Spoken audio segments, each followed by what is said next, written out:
ओम शांति। कोठों में कोऊ में भी कोऊ प्रोग्राम में आप सभी का बहुत बहुत स्वागत है, हार्दिक अभिनंदन है। आज हम आपके साथ पुनः एक बहुत ही वरिष्ठ दीदी, बाबा के दिल के अति समीप जिनको कहें, और ये भी कहें कि जिनको बाबा मुरली में स्वयं याद करते हैं। आपने कई बार साकार मुरली में नाम सुना होगा, गीता बच्ची मेरी सच्ची गीता है। तो वो जो बाबा नाम लेते हैं वो आदरणीय गीता दीदी जी सिरीफोर्ट, जो आज हमारे साथ कनेक्टेड हैं, उनके बारे में बाबा हमेशा बात करते हैं। बाबा के साथ का अनुभव आपका बहुत समीप का रहा और बाबा के अव्यक्त होने के बाद आपके अव्यक्त स्थिति के अनुभव भी बहुत पावरफुल हैं। 1959 में आप ज्ञान में आए, उसके पश्चात 1.5 साल बाद ही आपने बाबा से, साकार बाबा से मिलन मनाया। तभी बाबा ने आपका लौकिक नाम भी परिवर्तित किया और बाबा ने ही आपको सब कुछ सिखाया। बाबा के प्यार की पालना ने, आप गृहस्थ जीवन में रहते थे, लेकिन बाबा पर इतना दृढ़ निश्चय हो गया कि परिवार सहित टोटल 35 मेंबर्स समर्पित रूप से अपनी सेवाएं दे रहे हैं। तो ऐसे आदरणीय दीदी जी, जो कि दिल्ली जोन के मेडिकल विंग के जोनल कोऑर्डिनेटर हैं और साथ ही साथ सिरीफोर्ट सेंटर दिल्ली में, जो कि प्रारंभिक समय में जब ये सेंटर बना था तो कन्याओं का टीचर्स ट्रेनिंग भी, प्रैक्टिकल ट्रेनिंग वहाँ उसी सेंटर पर होता था।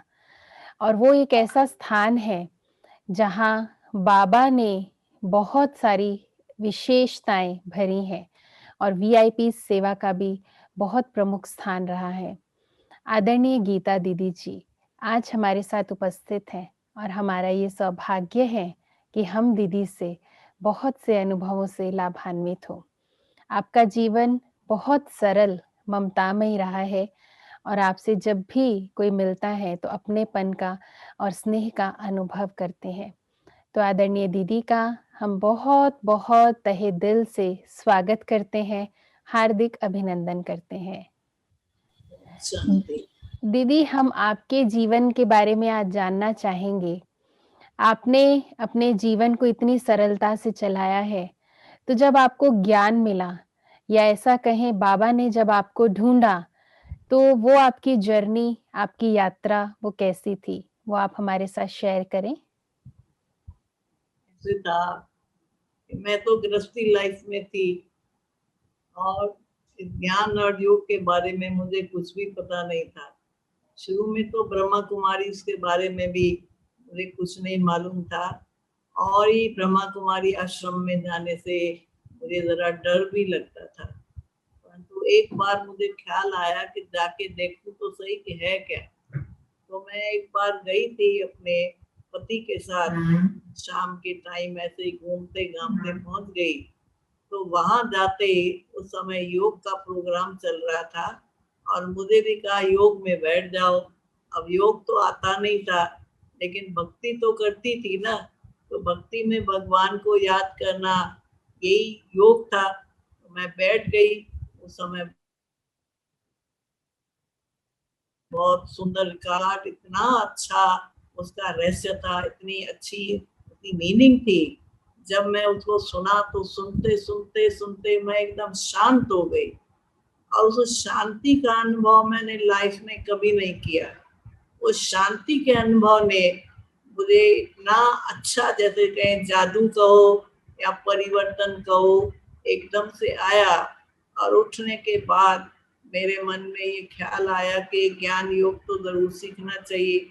उसके बाद ही मैंने ये निर्णय किया कि मुझे 7 दिन का कोर्स करना है, योग सीखना बनानी है।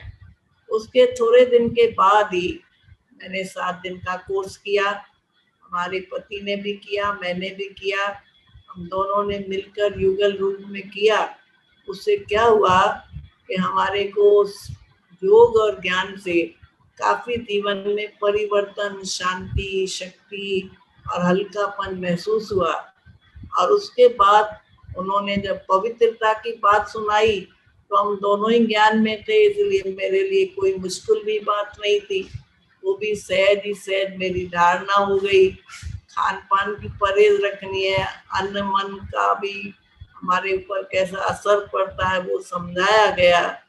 तो मुझे पहले खाने पीने का बड़ा शौक था, बाजार की चीजें खाना, चटपटी चीजें खाना। लेकिन जब ये बात मैंने सुनी तो मुझे थोड़ा मुश्किल लगा। लेकिन फिर जब वो समझाया गया कि क्यों ये कहा जाता है कि अन्न का मन पर असर पड़ता है, तो जब ये बात मुझे समझ में आई तो मैंने भी शुद्ध अन्न का सेवन किया। संघ का भी प्रभाव पड़ा, क्योंकि जितना जितना ज्ञान योग का संग करती गई तो वो रंग चलता गया। रहती मैं गृहस्थी में ही थी, लेकिन कभी कभी मधुबन जाना होता था, बाबा से मिलना होता था, और वैसे भी बाबा से कभी पत्र व्यवहार भी होता था। तो मैंने बाबा को बोला कि बाबा गृहस्थी जीवन में रह के तो बंधन बहुत है, इन बंधनों से छुटकारा कैसे प्राप्त करूं? इन बंधनों से छुटकारा प्राप्त करके ही तो मैं रोज क्लास कर सकती हूँ, रोज योग कर सकती हूँ, नहीं तो घर के बंधनों में रह के तो बड़ा मुश्किल है। तो बाबा ने मुझे सबसे अच्छी बात सुनाई कि बच्ची तुम अपने को गृहस्थी नहीं समझो, तुम ये समझो मैं ट्रस्टी हूँ। कहा कि संभालो, कारोबार जो मिला है उसकी ड्यूटी समझ के संभालो, परंतु अपने को गृहस्थी नहीं समझो। जब गृहस्थी रहती है तो उसमें फंसी रहती है, लेकिन मैं ट्रस्टी हूँ, ट्रस्टी होके काम करो तुम। बाबा ने कहा तन के भी ट्रस्टी, मन के भी ट्रस्टी, इस परिवार के अंदर भी हम ट्रस्टी होके काम करें। तो कहा कि अगर गृहस्थी समझेंगे तो भारी हो जाएगी, ट्रस्टी समझेंगे तो हल्की हो जाएंगी। फिर मैंने वो धारणा की, और उसी धारणा के करने के बाद मेरी लाइफ में काफी परिवर्तन आया। धीरे धीरे बाबा ने योग करना सिखाया, वो मैंने 6 महीने योग किया घर में रह के ही। और बाबा ने हमको ये दूसरी शिक्षा दी कि हरे को आत्मा देखो, मैं भी आत्मा हूँ, और ये जितने भी घर में मेंबर्स हैं इनको भी जब देखती है तो सोचो ये सब आत्मा है, ये पति भी आत्मा है, ये बच्ची भी आत्मा है, ये सास भी, सब जो भी है। तो जितना जितना मैं इसका अभ्यास किया तो 6 मास के बाद मैं समझती हूँ उसी योग के बल से मेरे वो बंधन कट गए और मैं निर्बंधन हो गई। और उसके बाद मैं धीरे धीरे सेंटर पे रहने लगी। सेंटर नहीं, गीता पाठशाला में। पहले तो शुरू शुरू में गीता पाठशाला थी हमारे ही वहाँ पर सरोजनी नगर में था, वहाँ गीता पाठशाला में मैं वहाँ रहती थी, क्योंकि वो क्वार्टर था, उसी में हमारा ही रूम था। तो वहाँ ही उसी घर में ही हमने गीता पाठशाला खोली थी। मोहिनी बहन जी भी हमारे साथ रहती थी, और मोहिनी बहन जी ने धीरे धीरे मुझे सिखाया क्लास कैसे करना है, क्लास कराना कैसे है, योग कैसे करना है, मनन मतन कैसे करना है। तो मोहिनी बहन जी हमारे साथ रही शुरू शुरू में, क्योंकि वो मोहिनी बहन भी उसी क्वार्टर में हमारे साथ ही रहती थी। और मोहिनी बहन जी ने मुझे सर्विस करना सिखाया। नहीं तो मैं तो कभी गृहस्थी लाइफ में किसी से बात करना भी नहीं जानती, तो ज्ञान सुनाना तो बात ही नहीं है। अब मैंने मोहिनी बहन ने धीरे धीरे सिखाया। मैं जब क्लास कराऊं योग तो करा लूं, लेकिन ज्ञान सुनाने में मुझे डर लगता था, शर्म आती थी। फिर वो भी सिखाया धीरे धीरे। समझो मैं शिव शक्ति हूँ, मैं शिव शक्ति हूँ। तो जब मैं मुरली सुनाती थी तो हमेशा अपने को शिव शक्ति समझ के सुनाती थी। इस प्रकार से ज्ञान और योग की धारणा हुई, और योग से बहुत अच्छे अच्छे अनुभव किए, शांति मिली, शक्ति मिली, जीवन में परिवर्तन आया। और हमने देखा कि हमारे परिवर्तन से हमारे घर वालों में भी परिवर्तन आया।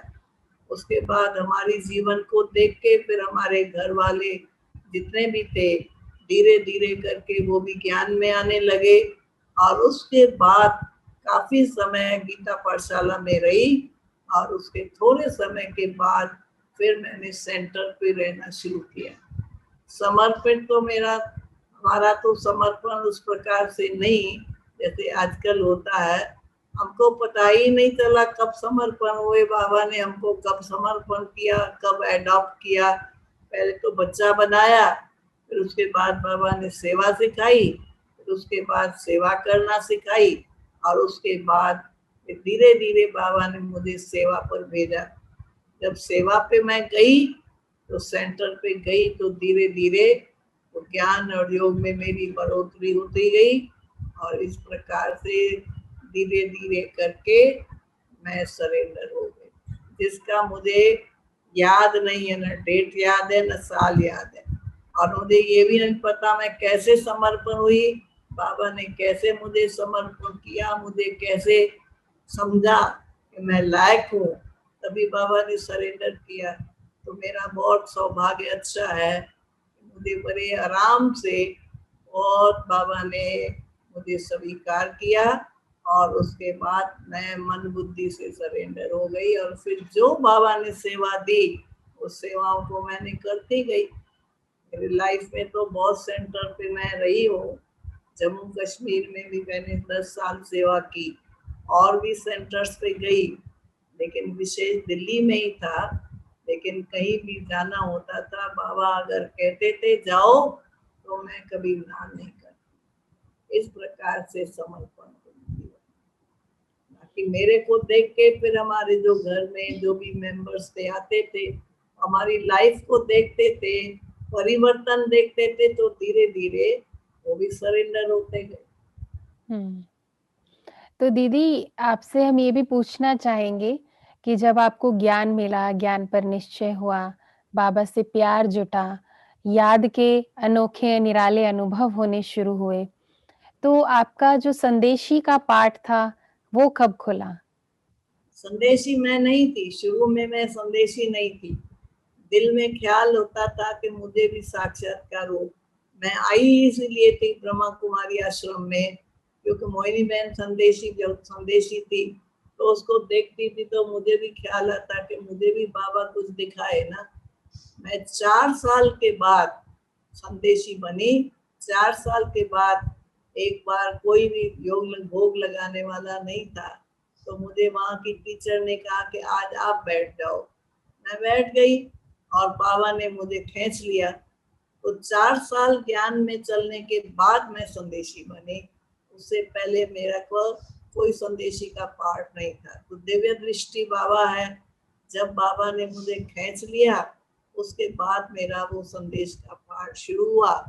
और उससे पहले तो मैं सिर्फ योग करती थी, ज्ञान सुनती थी, और मन में ये संकल्प जरूर होता था, तो बाबा ने मेरे उस संकल्प को पूरा किया 4 साल के बाद।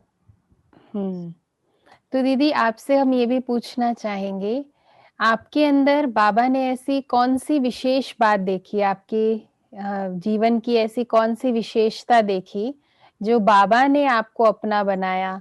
करोड़ों में भी जो चुने हुए रत्न हैं और उन चुने हुए रत्नों में से भी खास अनमोल रत्न आपको अपना बनाया। तो आपकी ऐसी कौन-सी विशेषता आपको लगता है जो बाबा को पसंद आई? सबसे बड़ी विशेषता बाबा ने मुझे शुरू से ही कहा कि सच्चाई और सफाई तुम्हारे में बहुत है, अंदर बाहर एक। शुरू में जब मेरा नाम चेंज किया ना, माया से गीता रखा, तभी बाबा ने कहा कि सच्चाई और सफाई जो अंदर है वो बाहर है। तो ये जो बाबा ने मेरे में देखा कि जो मेरे अंदर होता है वही बाहर होता है। तो सच्चाई सफाई की जो बात थी, कभी बाबा से कोई चीज छिपाई नहीं। पोता मेल भी जो बाबा को देते थे वो भी सच्चाई सफाई से लिखती थी। और हमेशा कोई भी बात हो, चाहे बुरी है चाहे अच्छी है चाहे कैसी भी है, तो बाबा को सुनाना और बाबा से उसका समस्या का समाधान लेना। तो मैं समझती हूँ कि उसी सच्चाई सफाई के कारण सादगी थी। मैं जीवन में हमेशा सिंपल रही, और उसी सिंपलिसिटी के कारण भी बाबा ने शायद मुझे लायक समझा होगा। तो बाकी तो जीवन में लड़ाई झगड़ा गुस्सा करना ये करना, ये तो शुरू से ही नहीं था। तो इसीलिए बाबा ने देखा होगा, और मैं समझती हूँ बाकी विशेषता तो बाबा जाने और बाबा ही बताए, मैं तो क्या बताऊं। मैंने जो समझा मैं तो यही समझा। तो इसलिए सच्चाई, सफाई और सादगी थी और सदा जीवन में कोई चीज छिपाती नहीं थी। जो चीज जैसी है वो वैसी ही बताती थी। इसके लिए शायद बाबा ने मुझे चुना होगा। दीदी, साकार बाबा के साथ आप मिले जब और मम्मा के साथ आप जब मिले, तो आपको बाबा ने कोई ऐसा विशेष वरदान दिया हो, कोई विशेष ऐसा अनुभव रहा हो बाबा के साथ का, मम्मा के साथ का, वो भी आप हमें बताएँ? मम्मा और बाबा के साथ, मम्मा के साथ तो मैं इतना नहीं रही क्योंकि मधुबन दूर था और हम लोगों का रोज रोज जाना नहीं होता था। परंतु एक बार मम्मा दिल्ली में आई थी और हमारे सेंटर पे रुकी थी 4 दिन के लिए। तो मम्मा के साथ मेरा रहना हुआ। तो मम्मा का उठना, बैठना, बोलना, चलना मुझे इतना अच्छा लगता था। मैं हमेशा सोचती थी कि कितनी मम्मा जो है फरिश्ते की तरह है और मुझे भी ऐसा बनना है। और दूसरी बात है कि मम्मा से मैंने एक बात पूछी थी, मम्मा जब हम शांत होते हैं, जब हम शांति में बैठे हैं, कोई संकल्प नहीं, विकल्प नहीं, तो क्या उसको योग कहेंगे? तो मम्मा ने कहा नहीं, आत्मा का तो स्वधर्म है ही शांति। लेकिन अगर अपने शांति स्वधर्म में बैठ के तुम बाबा को याद करती है, तुम्हारा कनेक्शन बाबा के साथ है, तब तो तुम समझो योग, उसी को योग कहते हैं। बाकी शांति तो तुम्हारा धर्म है, उसको थोड़े योग कहते हैं। तो मम्मा की ये बात मुझे बहुत अच्छी लगी और जब से मम्मा ने ये बताया उसमें आप मुझे अभी भी योग लगाने में बहुत मम्मा की बात याद आती है। बाकी बाबा के तो बहुत वरदान मिले। जैसे बाबा ने कहा, बच्ची तुम घर गृहस्थ में रह के कमल पुष्प समान बनो। ये बाबा ने मुझे पहले पहले दिन ही, दूसरे दिन तीसरे दिन जब बाबा से मैं मिली, तो घर गृहस्थ में रह के रहो घर में, परंतु कमल के पुष्प समान रहो। दूसरा बाबा ने मुझे ट्रस्टी बनाया। तीसरा बाबा ने बंधन मुक्त बनाया। तो बाबा कहता था बंधन मुक्त जीवन मुक्त। अगर तुम जीवन मुक्ति चाहती है तो बंधन मुक्त होना पड़ेगा। तो सर्व संबंधों की रचना भी बाबा से मिली। तो माता है, पिता है, टीचर है, सतगुरु है, ये 3 संबंधों का अनुभव मैंने बहुत अच्छा किया। बाप से प्यार का अनुभव, बाबा से हमारी पालना का अनुभव और टीचर से पढ़ाई का अनुभव। कैसे बाबा हम बच्चों को प्यार से पढ़ाता है, हर बात इतनी गहराई से बाबा टीचर होके उनको समझाता है। और सतगुरु बन के बाबा से वरदान मिलते थे और बाबा से जो बाबा की श्रीमत मिली, उस श्रीमत के आधार से मैं शुरू से चलती रही और मुझे कभी जीवन में उलझन नहीं आई, क्योंकि मैं हमेशा जो सतगुरु बाबा की श्रीमत मिलती थी उस श्रीमत पे चलती रही और उसे चलने से मैं मनसा वाचा कर्मणा मेरा चेंज होता गया। इसी आधार पे मैंने बाबा के और मम्मा के साथ रह कर के वरदान तो बहुत मिले। बाबा हमेशा कहता था बच्चे खुश रहो और सबको खुशी बांटो। अब खुश कैसे रहे वो भी बाबा ने सिखाया। तो आप समझती है कि जीवन में कई बार खुशी कभी गमी आती है, लेकिन बाबा ने खुशी का भी वरदान दिया, हल्के रहो। ये 2 बाबा ने बातें सुनाई, कहा सदा हल्की रहेंगी तो खुश रहे। इस प्रकार से वरदान तो बाबा के बहुत है, क्या सुना के क्या सुना है। ठीक है। तो दीदी, अव्यक्त बाबा के साथ का या साकार बाबा के साथ का कोई ऐसा विशेष अनुभव, जैसा कहें कि अनुभव कहें या कहें कि वरदान बाबा से खास ऐसा प्राप्त हुआ जो आज दिन तक भी आपको शक्ति देता है?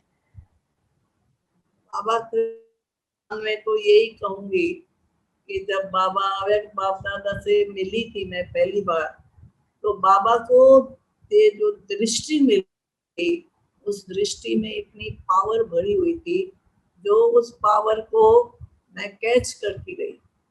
कहते तो है परमात्मा सर्वशक्तिमान है, लेकिन उस सर्व शक्तियों का अनुभव मैंने बाबा की दृष्टि से मिला। दूसरा, बाबा की जो वाणी चलती थी, उस वाणी को जब मैं सुनती थी ध्यान से, अटेंशन से, तो वो वाणी के जो शब्द होते थे, इतना लगता था जैसे अंदर में छप गया, जैसे तीर लगता था। और उसके कारण मेरी धारणा में जो बहुत फर्क आ जाता था, क्योंकि जो बाबा के डायरेक्ट महावाक्य होते थे, वही मेरे लिए एक वरदान होते थे। एक एक शब्द बाबा का जो होता था, और बाबा जब मीठे बच्चे, प्यारे बच्चे, लाडले बच्चे कहते थे, तो बहुत अंदर से प्यार की फीलिंग और एक अपनेपन की फीलिंग, और सचमुच में वो कैसे वो हमारा माता पिता है, जो संसार में किसी से ऐसा प्यार हमको नहीं मिला। बाकी वरदान तो बाबा ने बहुत दिए। बाबा ने दिया, बच्ची सेवादारी बनो। हमेशा बाबा कहता था, सदा बच्चे सेवा में कभी ना नहीं करना। हाँ जी, मम्मा ने और बाबा ने मुझे ये सिखाया कि सेवा करेगी तो सेवा से बिजी भी रहेंगी और फालतू संकल्पों से बची रहेगी। तो इस प्रकार से वरदान तो इतने मुझे और याद नहीं है, लेकिन यही बाबा के वरदान मिले, और उनका एक एक शब्द जैसे मेरे लिए वरदान होता था। बाबा उनकी मुरली एक बार नहीं, एक बार सुनती थी, एक बार पढ़ती थी और एक बार सुनाती थी, तभी जाके मुझे तसल्ली होती थी और लगता था कि उसका जो रहस्य है वो समझ में आता था। आज दिन तक भी अव्यक्त मुरली पढ़ते हैं, तो बाबा की मुरली अभी भी हमको ऐसे लगती है जैसे बाबा सुना रहा है। शिव भगवान की मुरली सुन रहे हैं, जिससे हमारी आत्मा को बहुत ही खुशी भी मिलती है, ताकत भी मिलती है, और ये लगता है कि बाप के महावाक्यों को तो हमको धारण करना है। तो दीदी, आपके जीवन का विशेष पुरुषार्थ जो आप अभी कर रहे हैं, वर्तमान समय कर रहे हैं, या खास पुरुषार्थ रहा हो, वो आप हमें बताएँ? वर्तमान समय जो मेरा पुरुषार्थ है, ये जब से लॉकडाउन हुआ है तब से लेकर मेरे को अपने पुरुषार्थ में स्व के ऊपर ज्यादा अटेंशन रहता है। पहले हम सेवा में ज्यादा अटेंशन देते थे, से ये सेवा नहीं हुई, ये सेवा नहीं हुई, उसकी चिंता भी लगती थी। अब जब से ये लॉकडाउन हुआ है तब से मुझे अपनी स्व स्थिति को पावरफुल बनाना है, अचल, अडोल और अथक। दूसरा, मुझे कर्मातीत बनना है। ये मुझे लक्ष्य बुद्धि में बार बार आता है, मुझे कर्मातीत बनना है, बाप समान बनना है। ये दो बातें मेरे बुद्धि में घूमती है।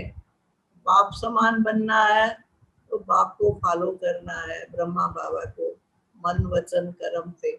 और कर्मातीत बनना है तो विकर्मातीत बनना है। जितने जितने हम विकर्मातीत बनेंगे तो कर्मातीत बनेंगे। तो ये बातों का विशेष अटेंशन रहता है, और पुरुषार्थ करती हूँ।